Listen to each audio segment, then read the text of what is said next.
এই কালামে জিন্দা কুরআনে হাকিম হিকমতে لا يزال صوت قديم جميع العلم في القرآن حكيم تكاثر عنه وفهم الرجال بها قرآن كلام الله بشن قديم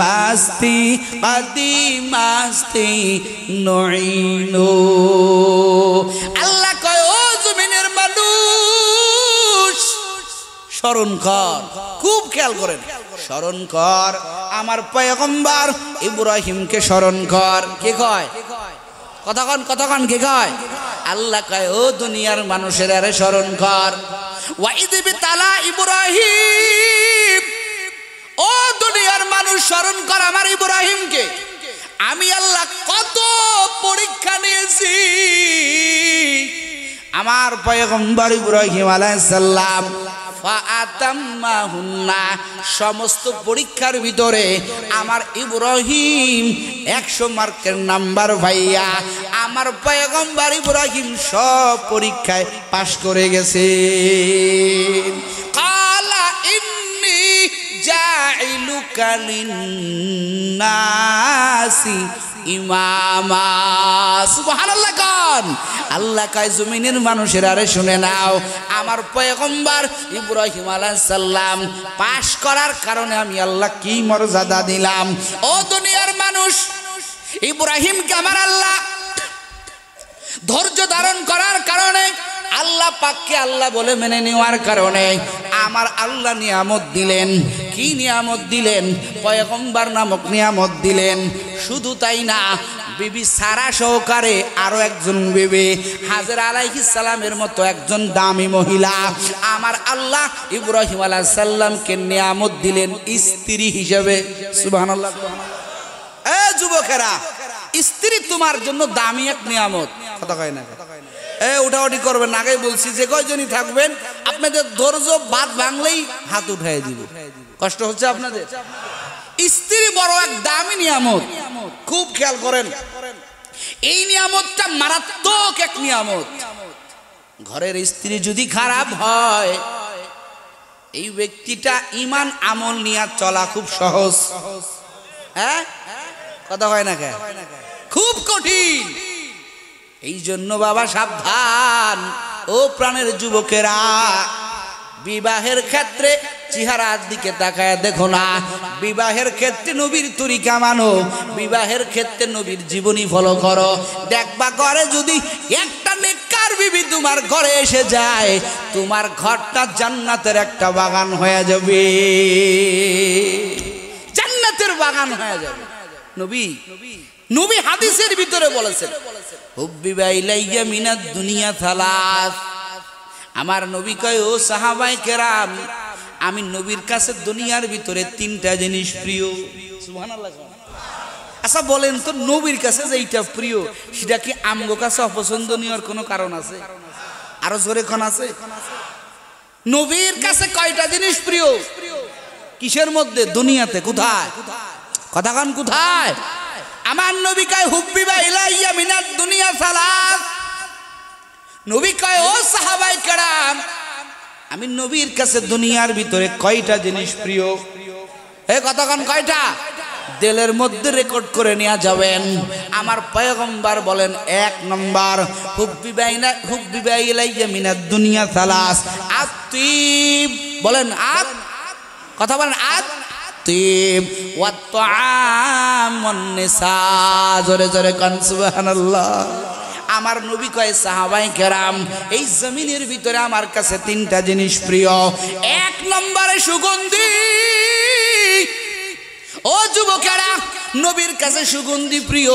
আমার আল্লাহ কয় দোস্তের রুচি ভালো। আমি আল্লাহ দোস্তের রুচির উপরে বিচার করিয়া, আমি আল্লাহ দোস্তের রুচি ভালো হওয়ার কারণে আমি আল্লাহর পক্ষ থেকে আমার দোস্তের সাথে আচরণও ভালো করে দিলাম। জোরে কোন সুবহানাল্লাহ। আজকে তোমার আমার রুচি খারাপ হওয়ার কারণে আমরা আল্লাহর থেকে ভালো আচরণ পাই না। একটু জোরে বলেন ঠিক না বেঠে? আমাদের রুচি তো ভালো না, রুচি হলো যুবক প্যান্ট পরে সেজদায় গেলে পিছনের পাছা বাইর হয়ে যায়, কথা কয় না এমন পোশাক পরি, এটাই নাকি সভ্য পোশাক, এটাই নাকি সভ্য পোশাক। এমন পোশাক তুমি বড় ও কলিজা সেরা যুবকেরা, কলিজার টুকরা যুবকেরা, যেই পোশাকের ভিতরে তোমার ছত্রে আওরাত পর্যন্ত হয় না, তোমার ছত্রটা পর্যন্ত ঢাকে না, ওই পোশাক তুমি প্রাধান্য দিলা, ওই পোশাক তুমি নিজের আপন মনে করে নিলা। ও যুবক, তোমার কাছে ইয়াবা খাওয়া প্রিয়, তোমার কাছে সিগারেট খাওয়া প্রিয়, তোমার কাছে গাঞ্জা খাওয়া প্রিয়। এরে যুবক, আমার মায়ার নবী কয় না না, আমার মায়ার নবীর কাছে খাদ্য প্রিয়। তবে কোন খাদ্য? ও যুবকেরা, আজ পর্যন্ত কোনোদিন কোন আলেমুল আমার কাছে তো আমার কাছে কেউ প্রশ্ন করলা না। এত চলি বাংলাদেশের সব জেলায় দৌড়াই, এমন কোনো দিন নাই মাহফিল নাই, প্রায় প্রতিদিনই শীতের সিজনে মাহফিল থাকে রে বাবা। কই কোন যুবক তো আজ পর্যন্ত শুনলাম না ও হুজুর যেই মায়ার নবী আমার ওই তায়েফের জমিনে আমগো কারণে মার খাইল, পাথরের আঘাত, আমার মায়ার নবী মাকামে মাহমুদে আমাদের জন্য সিজদায় পড়ে কাঁদবেন। হুজুর গো, দুনিয়াতে বসবাস করলে খাদ্যের দরকার, হুজুর গো একটু বলেন আমার মায়ার নবীর কাছে কোন কোন খাদ্য প্রিয় ছিল? আজ পর্যন্ত তো জিগাইলা না। ঠিকই তোমার সেলিব্রিটির সমস্ত কিছু লোকেশন নাও, সমস্ত কিছু যাচাই বাছাই করে আমল করো। ও পর্দার আড়ালের আম্মা জানেরা, তুমি আজকে পাকিজা, তুমি আজকে কি করো? কিরণমালা দেখিয়া কিরণমালার পোশাকটা তোমার জন্য দামি বানায় নাও, কথা কয় না? ও আম্মা জানেরা, ও যুবক, তোমার কাছে সাত প্রাণ প্রিয় হতে পারে। যুবক রে, আজ পর্যন্ত কোনোদিন বললা না হুজুর গো আমার মায়ার নবী কোন পোশাকটা প্রিয় ছিল, আমার মায়ার নবীর কাছে কোন খাদ্যটা প্রিয় ছিল, আমার মায়ার নবীর কাছে কোন খাদ্য প্রিয়। আমার মায়ার নবী খাদ্য প্রিয় ছিল, কিন্তু দুনিয়াতে পেট ভরে খান নাই, উম্মতের মায়ায় উম্মতের চিন্তায় রে বাবা। আমার মায়ার নবী ছাগল আছে না, ছাগল, কথা কয় না?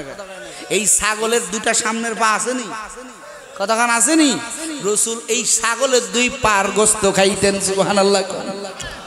এক সাহাবীর বাড়ি গেছে, খেয়াল করেন, সাহাবী হাদিসের কথা, ছাগল একটা জবাই করে নবীরে দাওয়াত দিয়েছেন।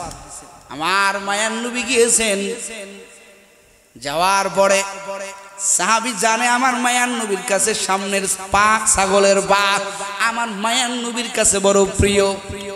এরে যুবক, নবী আমার কাছে সাহাবী পা তো একটা খাইলাম, আর একটা ওই সাহাবী আবার গেছে আমার মায়ার নবীর কাছে প্রিয়, আবার পাটা এনে দিয়েছেন। আমার নবী সুন্দর করে সামনের পাটা খাইলেন, দুইটা পা খাওয়া হয়ে গেল। আমার মায়ার নবী কয় ও সাহাবী যা যা, আবার যা আর একটা পা না দে। ওই সাহাবী কয় নবী ছাগল তো একটা জবাই করছে, একটা ছাগলের দুইটা পায়ের বেশি তো থাকে না। আমার মায়ার নবী কয় কি কাজটা করলি? যদি প্রশ্ন না কইরা বিসমিল্লাহ বলে ওই পাতিলে হাত দিতি, যতবার হাত দিতি আমার আল্লাহ সামনের পা ব্যবস্থা করে দিত। আমার মায়ার নবী খাদ্য প্রিয়, কিন্তু কখনো পেটটা ভরে খায় নাই। ও যুবক, আমার মায়ার নবী কয় দুনিয়ার ভিতরে আমার কাছে তিনটা জিনিস প্রিয়, এক নম্বরে সুগন্ধি, দুই নম্বরে খাবার, তিন নম্বরে অন্নেসা। আমার মায়ার নবী কয় নেককার বিবি আমার কাছে প্রিয়। কি বিবি? কথা কয় না, কি বিবি? ও যুবকেরা, যারা বিবাহ শাদী করছেন, করেই তো ফেলছেন, যারা এখনো করেন নাই, ও পর্দার আড়ালের আম্মা জানেরা, একজন নেককারিনী বিবির বড় দাম। আমার পয়গম্বরের কাছে নেককার বিবি প্রিয়। আমার আল্লাহ কয় দোস্ত খুব ভালো লাগছে, জান জান, আমি আল্লাহ আপনার নেককার বিবি গুছায় দেওয়ার দায়িত্ব আমি আল্লাহ। ও নবীর উম্মতেরা, একদিন আমার নবী বসে আছেন, জিবরাইল আলাইহিস সালাম হাজির। আমার পয়গম্বরের কাছে আইসা কয় ও পয়গম্বর আপনি অলিমা করেন? কি করেন? জিবরাইল নবীরে কয় কি করেন? কথা কয় না, কি করেন? কবেন কেমনে? অলিমা তো বোঝেন না। অলিমা তো বোঝেন না, ডেকসেট বাজাই না বোঝেন, কথা কয় না। বিবাহ শাদীতে অলিমা এটা আপনারা বোঝেন না, কবেন কেমনে? উলামায়ে কেরাম বুঝতেছে অলিমা কি। হায় হায় হায়, আমগো মুসলমানের হালাত, অলিমা বুঝি না, কিন্তু ছেলে একটার বিয়ে দেওয়ার সময় বাড়িতে একটা মিনি সিনেমার হল বানায় ফেলি, কথা কন ঠিক না? বিবাহ দেওয়ার সময় সন্তানটা শুরুতেই ইসলামের কাজ বাদ দিয়া, রাসূলের তরিকা বাদ দিয়া যেই বেহায়াপনা বেপরদাগিরি বাড়িতে করছেন, খোদার কসম আপনার সন্তানের ঘরে, আপনার সন্তানের স্ত্রীর গর্ভে কখনো আব্দুল কাদের জিলানী আসবে না, আপনার সন্তানের স্ত্রীর গর্ভে তসলিমা নাসরিনের মতো বেশ্যা মহিলা আসবে, কথা কন ঠিক না বেটে? বাস্তবতা শুনে নেন, শরীয়ত মানেন না, দিন মানেন না। অলিমার কথা বলছি, একজনের মুখ দিয়ে বাড়াই নাই, কয়েকজন ছাড়া সবাই বসে আছে, কি কয় হুজুর অলিমা আবার, এটা বুঝি না। কিন্তু বিবাহ শাদীতে মোটামুটি ডেকসেট বাজাইয়া পুরা বাড়ি পুরা এলাকা নাচায়া ফেলাইয়া এটা বুঝি, কিন্তু অলিমা বুঝি না, কথা কন ঠিক না বেটি? এটা বোঝা দরকার। সারা জীবন তো কেসা কাহিনী শুনছেন বয়ানে, জানি না আপনাদের কষ্ট হচ্ছে কিনা। আজ থেকে ওয়াদা করে নেবেন, বিবাহ শাদী কি আপনার জামানায় নতুন না নবীন জামানায় ছিল? কথা কয় না, ছিল না? আচ্ছা, এই যে আপনাদের সন্তানগুলো বিবাহ দেন, আমি মেলা জায়গা বলি, বিশেষ করে এই স্থানগুলোতে বলি যেখানে বিবাহ শাদীতে আমাদেরকে দাওয়াত দেয়, ওখানে গিয়ে বলি, ভাই এই যে সন্তানটা বিবাহ শাদী দিচ্ছেন, বিবাহ দেওয়ার আগে কখনো প্রশ্ন করেছেন কোন আলেমকে, ও আলেম সাহেব আমার সন্তানটা বিবাহ দিব, কি দিব? কথা কান কি দিব? তো সন্তানটা বিবাহ দিব, এই বিবাহের ক্ষেত্রে নবীর তরিকা আছে না নাই? কথা কান আছে না নাই? দেখেন কত কাজে আমরা পরামর্শ নিই। আপনাদের একটা বাস্তব জিনিস বুঝাই, আপনি জমি রেজিস্ট্রি করবেন, এখন আপনি কি ডাক্তারের কাছে যাবেন? কার কাছে যাবেন? কতক্ষণ কার কাছে? মৌরির কাছে। ছেলে অসুস্থ, কোথায় যাবেন? কতক্ষণ কোথায়? ডাক্তারের কাছে। বিদেশ যাবেন, কোথায় যাবেন? আদমের কাছে, যারা বিদেশ টিদেশ নেয়। এই যে দুনিয়াতে যত কাজ, আপনি দুনিয়াবি যত কাজ করেন, প্রত্যেকটা কাজে আপনি সেই লোকের কাছে পরামর্শ নিয়ে কাজ করেন। তো আপনার সন্তানকে বিবাহ দিচ্ছেন, আপনার সন্তানকে সুন্নতে খাতনা দিচ্ছেন, এগুলোর ব্যাপারে কি ইসলাম কোনো কথা বলে নাই? কথা কয় না, বলে নাই? এগুলো সমাধান দেবেন কারা? কথা বলেন আলেমরা, এই মাদ্রাসার উস্তাদেরা, এই মাদ্রাসার শিক্ষকেরা, মসজিদে ইমাম মুয়াজ্জিনরা আপনার এই বিষয়ে পরামর্শ দিবে। বুকে হাত দিয়া বলেন তো, যারা সন্তানকে বিবাহ দিয়েছেন, বিবাহ দেওয়ার আগে কয়জন আছেন যে উলামায়ে কেরামের সাথে পরামর্শ করেছেন, হুজুর আমার সন্তানটা বিবাহ দিব, এক্ষেত্রে ইসলামের ভূমিকা কি, নবীর তরিকা কি? বলছি আমরা? বলি নাই। আফসোস। তো কেমনে আপনার সন্তানের গর্বের, আপনার সন্তানের ঔরজ্জার সন্তান আব্দুল কাদের জিলানী আশা করেন? বলেন, আপনি বলেন, কেমনে আশা করেন? আপনি বলেন। সন্তানটার সুন্নাতে খাতনা দিয়েছেন, মুসলমানি দিয়েছেন, পুরা বাড়িটা একটা বেপরদাগিরির আড্ডাখানা বানিয়ে ফেলছেন। আপনার সন্তান কেমনে রব চিনবে? বলেন আপনি আমার। কষ্ট হয় আপনাদের? এগুলো বাস্তব কথা ভাই। আল্লাহর কাছে দামি হতে হলে মুফতি সাহেব হওয়া লাগে না, আল্লাহর কাছে দামি হতে হলে মাওলানা সাহেব হওয়া লাগে না, পীর সাহেব হওয়া লাগে না।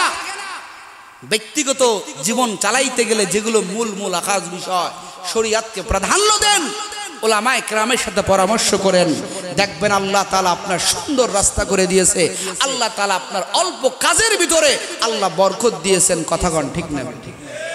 এটাই বাস্তবতা। তো ভাইরা আমার, কোথা থেকে কোথায় চলে যাচ্ছি? তো বলতেছিলাম, ইব্রাহিম আলাইহিস সালামকে আল্লাহ তাআলা নেককার বিবি নিয়ামত স্বরূপ দিয়েছেন। কি স্বরূপ দিয়েছেন? যারা কান কি স্বরূপ? নিয়ামত স্বরূপ দিয়েছেন নেককার বিবি। এই নেককার বিবি পাইছেন হযরত ইব্রাহিম আলাইহিস সালাম। নেককার বিবি পাওয়ার পরে আমার আল্লাহ ইব্রাহিমের দোয়া কবুল করিয়া আমার আল্লাহ ইব্রাহিম বললেন, আল্লাহ ও রব্বে করিম, ও দয়ার আল্লাহ, আমাকে একটা রব্বি হাবলি মিনাস সালিহিন, ও দয়ার আল্লাহ, আমাকে একটা নেককার সন্তানের ব্যবস্থা করে দেন। আপনারা আজ কয়েকদিন যাবত জুমার মসজিদে ইমাম সাহেবের মুখে ঘটনা শুনেছেন। আমার আল্লাহ ইসমাইল নামক সন্তান আমার আল্লাহ দিয়েছেন। সন্তান আল্লাহ পাকের পক্ষ থেকে নিয়ামত কিনা? কতক্ষণ না কে? আমার আল্লাহ নিয়ামত দেওয়ার সঙ্গে সঙ্গে আমার আল্লাহ পরীক্ষা বাড়ায় দেয়। এই পরীক্ষার ভিতরে বান্দার জন্য কিছু কাজ করা জরুরি হয়ে যায়।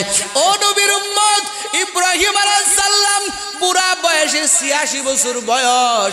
ইব্রাহিম আলাইহিস সালাম বুড়া বয়সে সন্তান পাইয়া ইব্রাহিম আলাইহিস সালাম আসলেই কি মালিকের জন্য পাগল নাকি সন্তানের জন্য পাগল? আমার আল্লাহ পরীক্ষা শুরু করে দিলেন। আল্লাহ কয়, রে ইব্রাহিম, এই সন্তানকে এখানে রাখা যাবে না, যাও যাও ওই দূরে রেখে আসো রে বাবা। ইব্রাহিম আলাইহিস সালাম রাখলেন। আবার পরীক্ষা হলো, যাও যাও তোমার সন্তানটাকে জবাহে করো। আমার আল্লাহ পাকের কথা মানার জন্য ইব্রাহিম আলাইহিস সালাম সন্তানকে জবা দেওয়ার জন্য মিনা বাজারে নিয়ে গেলেন। ও নবীর উম্মত, তোমাদেরকেও বলতে চাই, নিয়ামত পাইছো, আল্লাহর দরবারে কান্না করো। নিয়ামত পাওয়ার সঙ্গে সঙ্গে তোমার জন্য কিছু বিধান জরুরি হয়ে যায়। আল্লাহ যেহেতু তোমাকে মানুষ বানাইছেন, কিসের জন্য? ইবাদতের জন্য। বলেন কিসের জন্য? আরো জোরে বলেন। ওয়ামা খালাকতুল জিন্না ওয়াল ইনসা ইল্লা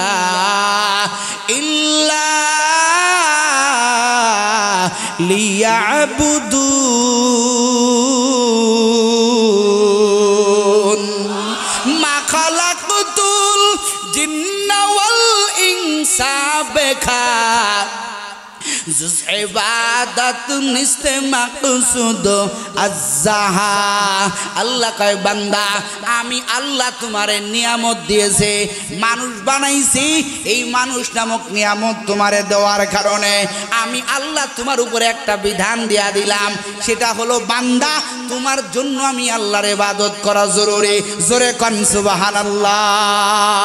হায় আমার তদ্রূপ ভাবে আমার আল্লাহ, খেয়াল করেন, আমার আল্লাহ সূরা কাউসারের ভিতরে আমার আল্লাহ কয়, ও দোস্ত, এই সূরা কাউসারটা নাজিল করার একটা কারণ, আমার মায়ান নবী মক্কা নগরীর ভিতরে আল্লাহ পাকের পরিচয় দেয়। ও আমার সমস্ত কওমের লোকেরা, আল্লাহকে মেনে নাও, আল্লাহকে মেনে নাও। মুহাম্মাদের কথা মক্কার বেঈমানদের কাজে লাগে না, মক্কার বেঈমানরা কানে তোলে না। নবীর কথা তো মানেই না, আরো পরতে পরতে আমার মায়ান নবীরে গালি দেয়। ওই মক্কার বেঈমানেরা কয়, ও আব্দুল্লাহর বেটা মুহাম্মদ, তুই তো নিসন্তান, তুই তো নবী বলে দাবি করো নিজেকে, তোর এই নবীত্ব, তোর এই দায়িত্ব তুই মরে যাওয়ার পরে কার গায়ে রাখবি? তোর তো কোনো ছেলে সন্তান নাই, যাও বা তিনটা ছিল, এই তিনটা আল্লাহ পাক আবার নিয়ে গেছেন। আমার মায়ান নবীকে গালি দিল রে বাবা। আমার আল্লাহ কয়, দোস্ত, এই জমিনের ভিতরে যারা আমি আল্লাহর গোলাম, এদের সাথে কেউ যদি যুদ্ধ করে, কেউ যদি গালি দেয়, ওই গালিটা তার পর্যন্ত যায় না, ওই গালিটা আমি আল্লাহর কাছ পর্যন্ত চলে যায়। আর আমার আল্লাহ কয়, যেই ব্যক্তি ওলিয়া উলিয়ার সাথে বিরোধিতা করবে, নবীদের সাথে বিরোধিতা করবে, আমার আল্লাহ কয়, আমি আল্লাহ নিজেই তার সাথে যুদ্ধ ঘোষণা করি। নবীরে গালি দেয়।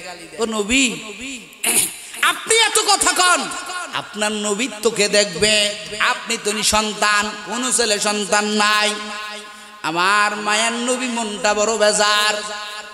কোরআনুল কারীমের ভিতরে দুইটা সূরা, একটা সূরা হলো সূরাতুল কাউসার, আর একটা সূরা হলো সূরা ইখলাস। কুল হুয়াল্লাহু আহাদ আল্লাহুস সামাদ লাম ইয়ালিদ ওয়া লাম ইউলাদ ওয়া লাম ইয়াকুল লাহু কুফুয়ান কি কথা কান কি? দুইটা সূরা, এই দুইটা সূরা অধিকাংশ মানুষের মনে হয় মুখস্থ। শতাংশ দুইটা সূরা এই দুইটা সূরা আল্লাহ যতগুলো সূরা 114টা সূরা, এই 14টা 114টার ভিতরে এই দুইটা সূরা, এই দুইটা সূরার ভিতরে আমার আল্লাহ ইখলাসের ভিতরে আল্লাহ পাকের পরিচয় ছাড়া, আল্লাহ পাকের তাওহীদ ছাড়া কোনো কিছু পাবেন না। এটা হলো শানে এলাহি। আর এই সূরাতুল কাউসার আর একটা সূরা, এই সূরার ভিতরে ভিন্ন কোনো আলোচনা নাই, একমাত্র তার হাবিব তার পয়গম্বরের শানে রিসালাতের দায়িত্ব আর শানে রিসালাতের পরিচয় দিয়া আমার আল্লাহ স্বতন্ত্রভাবে এই সূরাতুল কাউসার আর সূরাতুল ইখলাস আমার আল্লাহ নাজিল করেছে। আমার মায়ার নবীর মন দুর্বল, মনটা বেজার হয়ে গেল। আল্লাহ কয় হাবিব মনটা বেজার করবেন না। আমার আল্লাহ কয় এ মক্কার বেঈমানেরা, আমার নবীরে তোরা নিসন্তান কও, আমার নবীরে তোরা গালি দাও, আমার নবীকে কি তোমরা চিনো? আমার পয়গম্বর কি তোমরা চেনো? আমার আল্লাহ কয় দোস্ত মন বেজার করবেন না। আমার আল্লাহ কয় হাবিব ইন্না আতাইনা কাল কাউসার। আল্লাহু আকবার বলেন। আমার আল্লাহ কয় দোস্ত আমি আল্লাহ আপনার এমন খালেক, মন বেজার করে থাকবেন না রে পয়গম্বর। আমার আল্লাহ কয় দোস্ত আমার, আমি আল্লাহ আপনাকে দান করলাম কাউসার। একটু জোরে কন্যা সুবহানাল্লাহ।